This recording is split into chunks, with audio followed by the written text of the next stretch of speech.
Railway station के पास बनी उस लॉज का नाम था शांति निवास। नाम जितना शांत, जगह उतनी ही बेचैन। 3 मंजिल की पुरानी इमारत, दीवारों पर शीलन और सीढ़ियों पर हमेशा गीले पैरों के निशान, जबकि वहाँ कोई दिखाई नहीं देता था।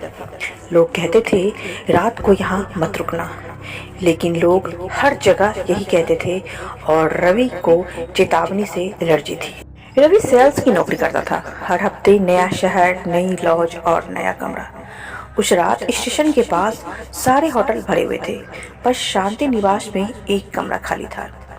रजिस्टर लिखा था कमरा नंबर 313। रवि मुस्कुराया और बोला, हॉरर मूवी नहीं देखता ये लोग। रिसेप्शन पर बैठा बूढ़ा उसे घूरता रहा, फिर बोला, अगर रात में कोई आवाज आए तो दरवाजा मत खोलना। रवि ने हंसकर चाबी उठा ली। कमरा छोटा था। एक पलंग, एक अलमारी और एक आईना था, जो कि जरूरत से ज्यादा ही बड़ा था। आईने के सामने खड़े होकर रवि को अजीब लगा। उसका शक्ल थोड़ा देर में हिल रहा था। उसने पलकी झपकी, सब सामान्य। थकान है, उसने खुद को कहा। रात के तकरीबन 12 बजे रहे थे।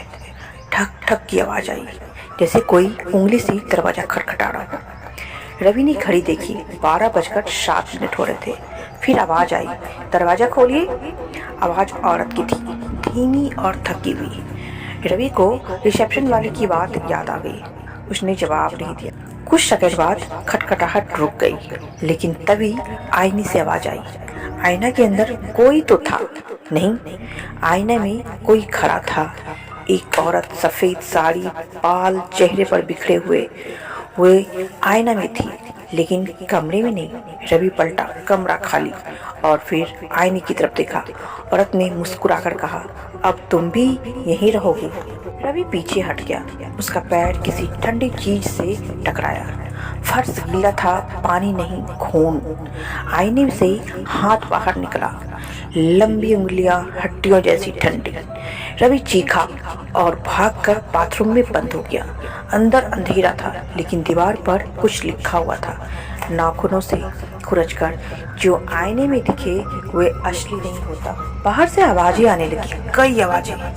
बच्चों की हंसी, किसी आदमी का रोना, किसी की घसीटते जाने की आवाज, और आवाज के बीच एक ही वाक्य, कमरा खाली नहीं है।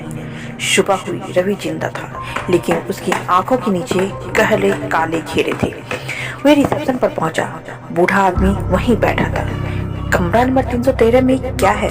रवि ने कांपती हुई आवाज में पूछा। बूढ़े ने रजिस्टर खोला। पुराने पन्ने, हर पेज पर एक नाम, हर नाम के आगे तारीख और गायब लिखा था। आखिरी नाम रवि का था, आज की तारीख के साथ। मैं तो यही खड़ा हूँ, रवि चिल्लाया। बूढ़ा बोला, नहीं बेटा, तुम यहाँ नहीं हो।